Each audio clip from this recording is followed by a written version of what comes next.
Perkenalkan saya sendiri Taha Santi dan ibu rekan saya Bu Fena Nazira Arif MPH dan ini adik-adik mahasiswa ya dari FKM Muhammadiyah.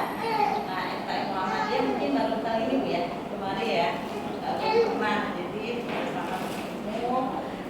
Semoga bisa menjadi kami bisa memberikan sedikit ilmu atau sharing gitu ya tentang apotek. Nah, baik, pertama sekali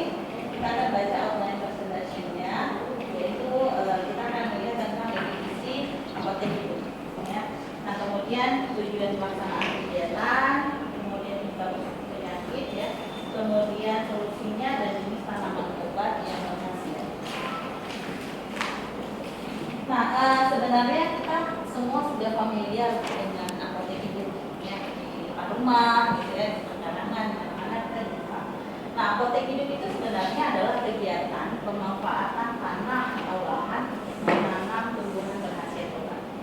Nah, jadi ketika kita sudah melakukan suatu upaya untuk menanam tanaman dan tanaman itu berhasil obat, kita sudah membuat satu ya, ditumbuh, kemudian